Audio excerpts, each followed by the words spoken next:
తిరుమల కల్తీ నెయ్యి కేసులో విచారణను సిట్ వేగవంతం చేసింది. గతంలో టీటీడీ ఈవోగా పనిచేసిన ధర్మారెడ్డిని సిట్ అధికారులు విచారించారు. మరింత సమాచారం మా ప్రతినిధి నారాయణప్ప ప్రత్యక్ష ప్రసారం ద్వారా అందిస్తారు.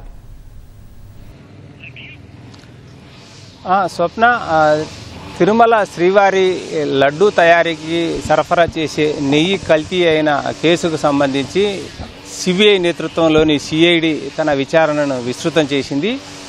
కొద్దిసేపటి క్రితమే తిరుపతి భూదేవి కాంప్లెక్స్ సమీపంలో ఏర్పాటు చేసిన సిట్టు తాత్కాలిక కార్యాలయానికి గతంలో వైసీపీ హయాంలో ఈవోగా పనిచేసిన ధర్మారెడ్డి విచారణకు హాజరయ్యారు. దీనికి సంబంధించి తిరుమల శ్రీవారి లడ్డూ తయారీకి సరఫరా చేసిన నెయ్యి పూర్తి స్థాయిలో కల్తీ అయిందని చెప్పి విమర్శల నేపథ్యంలో దీనికి సంబంధించి కూటమి ప్రభుత్వం అధికారంలోకి వచ్చాక దర్యాప్తు చేపట్టింది. ఇందులో భాగంగానే సుప్రీంకోర్టు ఆదేశాలకు అనుగుణంగా సిబిఐ నేతృత్వంలో ప్రత్యేక అధికారుల బృందం ఈ కల్తీ నెయ్యి కేసుకు సంబంధించి విచారణ ప్రారంభించింది. ఈ విచారణలో ఇప్పటికే దాదాపుగా అంటే అక్టోబర్ 4వ తారీఖున గత ఏడాది అక్టోబర్ 4వ తారీఖున ఈ విచారణ ప్రారంభమైంది. ఈ 4వ తారీఖు వస్తే ఒక సంవత్సరం గడుతుంది. ఈ సంవత్సరం పాటు తొలుత రాష్ట్ర ప్రభుత్వం ఏర్పాటు చేసిన ప్రత్యేక దర్యాప్తు బృందం కావచ్చు, ఆ తర్వాత సుప్రీంకోర్టు ఆదేశాలతో సిబిఐ ఆధ్వర్యంలోని ప్రత్యేక బృందం కావచ్చు సంవత్సరం పాటు విస్తృత స్థాయిలో విచారణ నిర్వహించడం ద్వారా తిరుమల శ్రీవారి లడ్డూ తయారీకి వినియోగించే నెయ్యి సరఫరాలో పలు అక్రమాలు చోటు చేసుకున్నట్లు నిర్ధారణకు వచ్చింది. ఈ కేసుకు సంబంధించి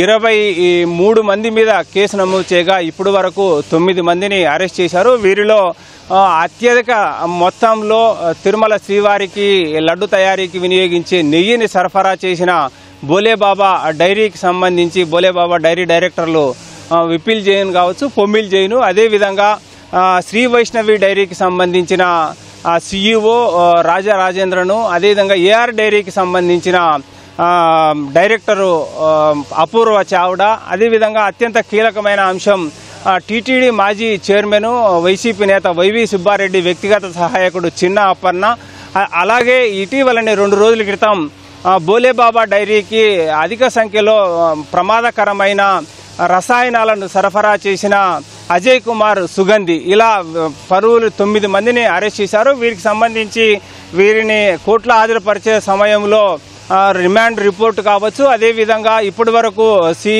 సిబిఐ ఆధ్వర్యంలోని సిట్టు దర్యాప్తు చేపట్టిన దాని ద్వారా పూర్తి స్థాయిలో తిరుమల శ్రీవారి లడ్డు తయారీకి వినియోగించే నెయ్యి అసలు నెయ్యి కాదని చెప్పి నిర్ధారణకు వచ్చారు.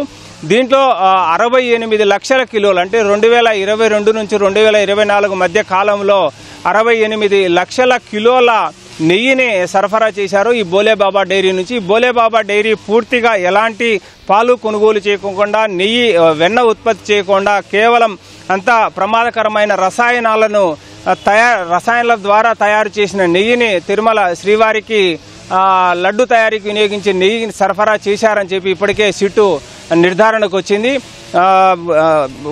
మాజీ చైర్మన్ వైవి సుబ్బారెడ్డి వ్యక్తిగత సహాయకుడు చిన్న అప్పన్నను అరెస్ట్ చేసినప్పుడు రూపొందించిన రిమాండ్ రిపోర్ట్ కావచ్చు, ఇటీవల అరెస్ట్ చేసిన అజయ్ కుమార్ సుగంధికి సంబంధించి అరెస్ట్ చేసిన సమయంలో రూపొందించిన రిపోర్ట్ ద్వారా కానీ ఇప్పటికే పలు కీలక అంశాలను గుర్తించిన సిట్టు ఈరోజు అప్పట్లో అంటే 2019 నుంచి 2024 వరకు అదనపు ఈవో కావచ్చు, ఈవోగా పనిచేసిన ధర్మారెడ్డిని ఈరోజు విచారణకు పిలిపించారు.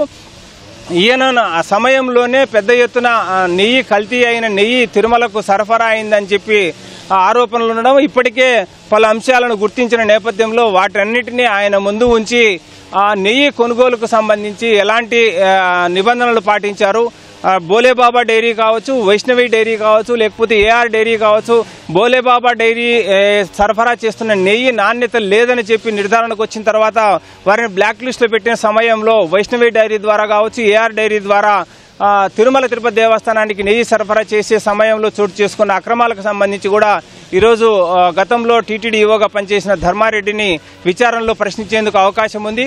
2019 నుంచి 24 వరకు అదనపు ఈవోగా కావచ్చు ఆయన విధులు నిర్వహించిన సమయంలోనే ఈ పూర్తి స్థాయిలో అక్రమాలు నెయ్యి సరఫరాకు సంబంధించి కల్తీ నెయ్యి సరఫరా జరిగిన నేపథ్యంలో ధర్మారెడ్డిని మరిన్ని వివరాలు రాబట్టేందుకు వీలుగా సిట్టు పలు ప్రశ్నలు సంధించే అవకాశం ఉంది. అదేవిధంగా మాజీ చైర్మన్ వైవి సుబ్బారెడ్డిని కూడా విచారణకు పిలిచేందుకు అవకాశం ఉందన్న అభిప్రాయం వ్యక్తమవుతోంది. స్వప్న.